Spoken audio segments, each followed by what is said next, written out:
Hello and good evening my dear student. कैसे हैं आप लोग? उम्मीद करता हूँ अच्छे ही होंगे। अच्छी कड़ी होगी आज की। संडे फंडे बनाया होगा आप लोगों ने। बट आज हम लोग सीखेंगे निरपेक्ष मान। ठीक है ना? अवकलन के अनुप्रयोग का एक छोटा सा टॉपिक है निरपेक्ष मान। उसको हम लोग आज की इस वीडियो में डिस्कस करने वाले हैं। तो देर ना करते हुए चलिए शुरू करते हैं आज की वीडियो निरपेक्ष मान वाली। ठीक है? तो वीडियो शुरू करने से पहले यदि आप लोगों ने चैनल को सब्सक्राइब नहीं किया है तो प्लीज सब्सक्राइब कर ले। वीडियो को लाइक नहीं किया तो लाइक करें और चैनल को शेयर जरूर कर दे ताकि आपको आने वाली वीडियो की नोटिफिकेशन जरूर मिले। ठीक है? देर ना करते हुए चलिए शुरू करते हैं। चलिए देखिए, तो हम लोगों को क्या लिखना है? निरपेक्ष महत्तम मान। ठीक है? निरपेक्ष महत्तम और निरपेक्ष न्यूनतम मान। ठीक है ना? तो सबसे पहले तो ये जान ले कि ये निरपेक्ष महत्तम और निरपेक्ष न्यूनतम है क्या। ठीक है ना?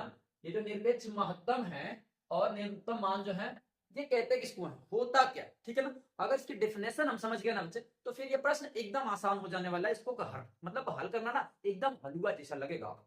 ठीक है ना? हलवा खाने में अच्छा लगता है ना, ठीक बिल्कुल उसी के माफिक आपको लगेगा अगर इसकी डेफिनेशन आपने समझ ली। ठीक है?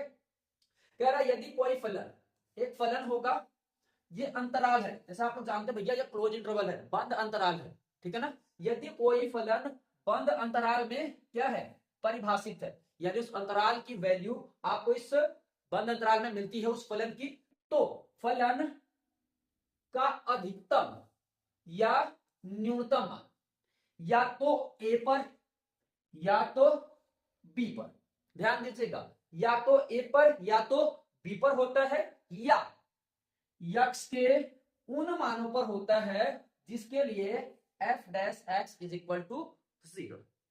ठीक है? परिभाषा बस इतनी सी है बच्चे। ठीक है ना? क्या? यदि कोई फलन अंतराल ए बी में परिभाषित है तो इस फलन का अधिकतम या न्यूनतम मान किस पर होगा, या तो ए पर होगा या तो बी पर होगा या यक्स के उस मान पर होगा जिसके लिए फलन का अवकलन शून्य के बराबर हो जाए। ठीक है ना? बात समझ में आई? एक चीज और बता दो बच्चे, अगर आपने उच्चिष्ट और निम्निष्ट मान नहीं पढ़ा है ना तो फिर इसमें डिफरेंस करना थोड़ा सा आपको मुश्किल होगा। ठीक है? तो आपको बता दूं, अगर आपने उच्चिष्ट और निम्निष्ट मान नहीं पढ़ा है तो उसकी वीडियो आपको इस वीडियो के डिस्क्रिप्शन बॉक्स में मिल जाएगी। ठीक है?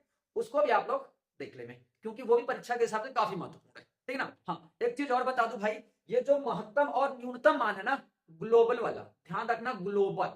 ठीक है? निरपेक्ष महत्तम और निरपेक्ष न्यूनतम, इसका किसी भी तरीके से उच्चिष्ट और निम्निष्ट मान से कोई सीधा बराबर वाला संबंध नहीं है। अगर आपके दिमाग में ऐसा जरा भी हेडक हो ना कि नहीं कहीं उच्चिष्ट वाला मान अधिकतम मान के लिए कह रहा है, निम्निष्ट वाला मान न्यूनतम मान के लिए कह रहा है, तो भाई साहब इसको एकदम से समझ जाओ, ये निरपेक्ष मान है। ये तरीका क्या है? निरपेक्ष का है, उच्चिष्ट और निम्निष्ट से बिल्कुल अलग है। जैसा कि मैंने, अगर आप इस वीडियो को देखेंगे तो आपको समझ में आएगा, उच्चिष्ट और निम्निष्ट मान में बताया था आपको कि एक फलन के एक से अधिक उच्चिष्ट मान और एक से अधिक निम्निष्ट मान हो सकते हैं। ठीक है? किसी भी फलन का उच्चिष्ट वाला मान या फिर निम्निष्ट मान एक से अधिक हो सकता है, लेकिन ध्यान दीजिए निरपेक्ष महत्तम या निरपेक्ष न्यूनतम किसी फलन का केवल व केवल एक ही हो सकता है। ठीक है ना? एक फलन का निरपेक्ष मान चाहे अधिकतम चाहे न्यूनतम अगर वो होगा तो एक ही होगा, एक ही महत्तम निरपेक्ष मान होगा और एक ही न्यूनतम निरपेक्ष मान होगा। ठीक है ना? बात समझ में आ गई होगी उम्मीद करता हूं। अगर नहीं समझ में आई है तो आगे जब हम लोग एग्जाम्पल करेंगे उसमें सीधा सा एकदम साफ साफ मक्खन की तरीके से समझ में आ जाएगा। ठीक है? तो देर नहीं करते हुए चलिए देखते हैं कुछ उदाहरण। ठीक है ना? चलिए, मैंने कुछ आपके लिए प्रश्न पहले से सेट करके रखे थे जिनको कि आपको समझना है। देखिए, आपको एक चीज बता दूं भाई, जब भी आपसे निरपेक्ष महत्तम और निरपेक्ष न्यूनतम मान पूछेगा ना तो एक चीज समझ लो, ये चीज आपके प्रश्न में जरूर रहेगी। कौन सी? बंद अंतराल वाला। ठीक है ना? ये चीज आपके लिए जरूर रहेगा। देखो, सभी प्रश्नों में अगर किसी प्रश्न में ऐसा बना के आपसे उत्तर पूछ रहा है ना कि बताइए महत्तम मान बताइए या फिर न्यूनतम मान बताइए, भैया आप समझ जाना वो निरपेक्ष महत्तम और निरपेक्ष न्यूनतम मान की ही बात कर रहा है। बात समझ में आ रही है ना। अगर इस तरीके का अंतराल लगा है, वो प्रश्न में आपको निरपेक्ष महत्तम नहीं कह सकता, वो महत्तम न्यूनतम नाम रख सकते हैं, लेकिन हमें क्या समझना है कि वो निरपेक्ष वाले फलन की ही मान की बात कर रहा है। ठीक है, देखो सब में कुछ उसी तरीके का है, तो हम लोग यहाँ क्या निकालेंगे, निरपेक्ष महत्तम और निरपेक्ष न्यूनतम। तरीका देखते हैं। देखिए पहले वाले प्रश्न पर हम लोग बात करते हैं। पहला वाला क्या दिया है, हमें दिया है fx इज इक्वल टू क्या दिया है, x स्क्वायर। ठीक है, हमको बताया है x कैसा है, x एप्सिलॉन -2 ठीक है, x का मान -2 और 2 के अंतर्गत और साथ में लेके हो सकता है। ठीक है ना, तो चलिए पहले तो आप लोग यहां कर लीजिए क्या अवकलन, ये कुछ लाइन में नहीं लग रहा बच्चा, थोड़ा सा लाइन में खींच के लेके आ जाओ। ठीक, चलो ये हो गए, तो हम लोग क्या करेंगे, यहां से कर लेते हैं x के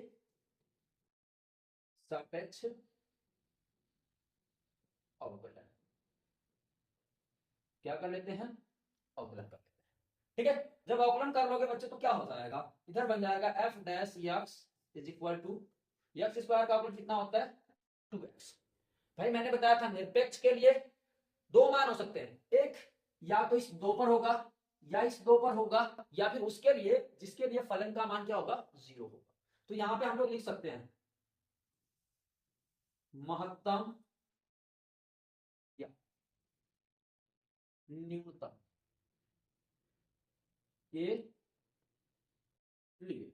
ठीक है, क्या हो जाएगा f dash x is equal to f dash x is equal to क्या बना देंगे बच्चों 0 बना देंगे, यानी कि 2x बराबर क्या हो जाएगा 0 या x बराबर 0।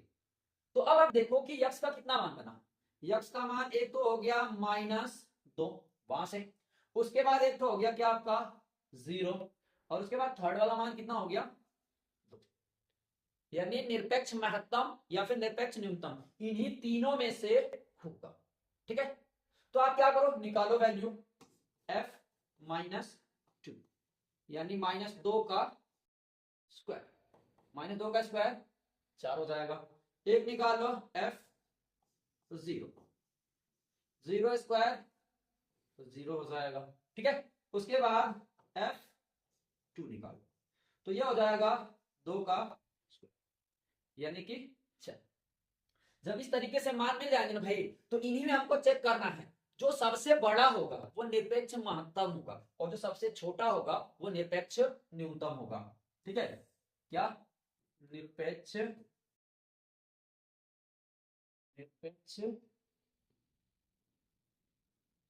महत्तम कितना है 4 और निरपेक्ष न्यूनतम, निरपेक्ष न्यूनतम कितना बना दोस्त, तो वो बन गया 0। ठीक है, देख लीजिए ये हो गया हमारा पहला प्रश्न। आइए बात कर लेते हैं दूसरे वाले पर। ठीक है, दूसरे वाले प्रश्न पर आते हैं। दूसरा वाला कह रहा है fx is equal to sine x, fx is equal to sine x plus cos x. ठीक है, और बताया है x एप्सिलॉन 0 to पाई। ठीक है, तो क्या करेंगे यहां से हम लोग कर लेते हैं अवकलन x के सापेक्ष अवकलन।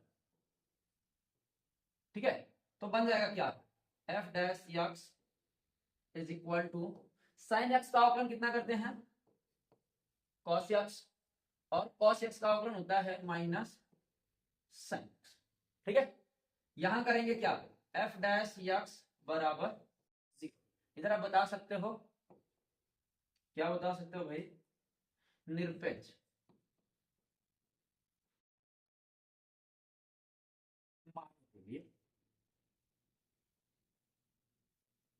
निरपेक्ष निरपेक्ष मान, तो कर लो cos x minus sine x बराबर करेंगे 0, तो ये हो जाएगा cos x बराबर साइन एक्स या फिर साइन एक्स अपॉन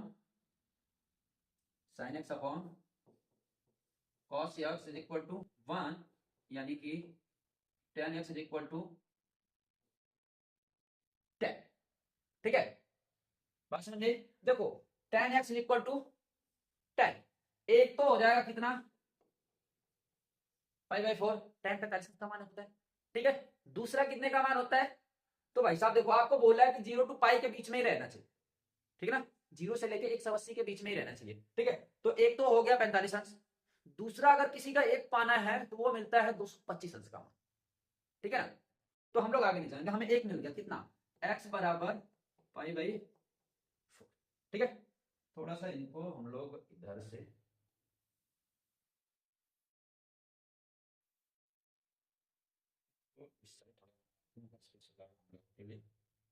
ठीक है, चलो यक्स का मान, अतः यक्स बराबर क्या मिलेगा, यक्स बराबर देखो वहां से तो मिला 0, यहां से मिला हमको π/4 और एक तो मिल जाएगा पाई। 3 मान बने, मान निकाल लेते हैं। f0 sin 0 plus cos 0, 0 + 1, 0 + 1 is equal to 1। उसके बाद f π/4 sin π/4 और प्लस cos π/4, 1/√2, 1/√2, यानी हो जाएगा 2/√2 या √2, इतना हो जाएगा। ठीक है, इसके बाद थर्ड वाला ले लेते हैं f5। ठीक है, तो जब ये करोगे तो ये हो जाएगा sin π प्लस cos π। sin π की वैल्यू होती है भैया 0, बेहद आसान है, और cos π की वैल्यू होती है -1, यानी कि -1। ठीक है, अब आप देख सकते हैं कि निरपेक्ष मान कितना होने वाला है। ठीक है, अगर मैं बात कर लूं निरपेक्ष महत्तम, निरपेक्ष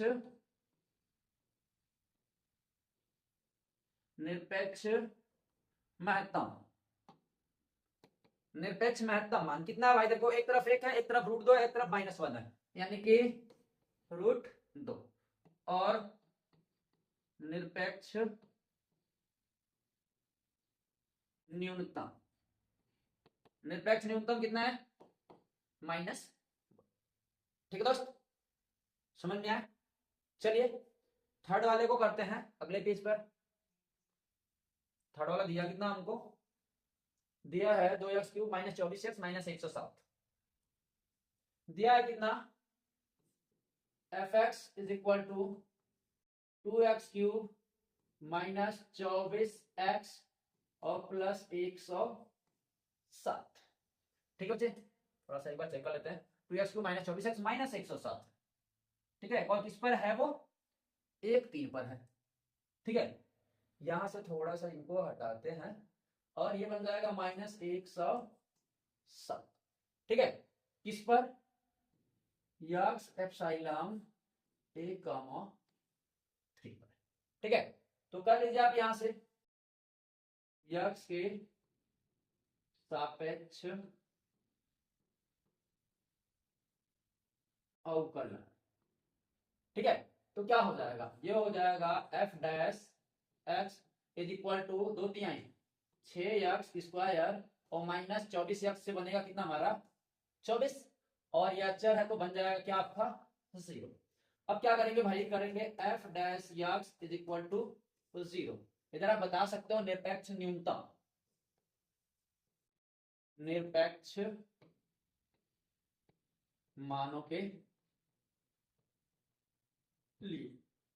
ठीक है, तो यहां से रखेंगे तो क्या हो जाएगा 6x² - 24 इज इक्वल टू 0, या 6x² is equal to 24, cancel कर दें, x² बराबर कितना आया 4, या x बराबर ±2। ठीक है, बात समझिएगा। अतः यक्स बराबर क्या होगा, देखो वहां से लेना है हमको 1, ठीक है। यहाँ दो मान है, तो -2 और एक तो +2। तो भाई साहब 1 और 3 के अंतर्गत मान आना चाहिए, तो -2 तो नहीं आने वाला, तो वो छोड़ देंगे। क्या लेंगे, 2, और कौन सा लेंगे, 3, यानी x के 3 मान हो गए। अब इन्हीं पर हमको मान निकालना है, निकालिए। f1, f1 का मान 2, 1 का क्यूब -24, 1 -107, तो हो जाएगा कितना, ये हो जाएगा 2 -24 -107, ठीक है। तो भाई 107 और 24, 24 से 30, 31, 31 से 2 कम हो जाएगा 129, यानी -129, ठीक है। फिर F2, F2 करोगे तो हो जाएगा 2, 2 का क्यूब -24 गुणा 2 -107, ठीक है। तो यहां में होगा 2 का क्यूब 8 गुना के 16 और माइनस, ठीक है, 24 दूना 48, ठीक है, और -107, ठीक है। भाई अगर आप इनको हल करोगे तो ये कितना बन जाएगा, 107, 48 में 2 डाल देंगे तो हो जाएगा 50, 5, 55, ठीक है, 155 हो जाएगा, 155। इसमें से आप 16 माइनस कर दो, 15 निकाल दोगे तो कितना बन जाएगा, 140 और 139, ठीक, कितना बन जाएगा, -139, ठीक है। ये हो गया 139, और थर्ड वाला निकालना हमको F3, यानी 2, और अब हो जाएगा 3 का क्यूब -24 गुणा 3 -107, तो 3 का घन हो जाएगा 27, और 27 गुना हो जाए कितना, 14, -24 या 72 हो जाता है, और माइनस का 107, ठीक है भैया। अगर आप इनको ऐड करते हो तो 72, 7, 79, यानी हो जाएगा 179, ठीक है। और हमको क्या करना है, 54 को माइनस कर देना है, तो इधर से बन जाएगा आपका 5, और यहां से बन जाएगा 2, और यहां से हो जाएगा 1, यानी कि -125, ठीक है बच्चे, कितना हो जाएगा, -125। अब आपको देखना है भाई कौन बड़ा है कौन छोटा। तो देखो ऋण वाली संख्याएं हैं, इसमें जो बड़ी दिख रही होंगी वो सबसे छोटी होंगी, और जो छोटी दिख रही होगी वो सबसे बड़ी होगी। अब देखो भाई 129, 139 और 125, 125 को तो तुम छोड़ ही दोगे, तो सेंटर में है, सॉरी नहीं नहीं, 129 सेंटर में है, ठीक है। 39 बड़ा है, यानी ये होगा क्या, न्यूनतम, ठीक है, और ये होगा, ठीक है बच्चे।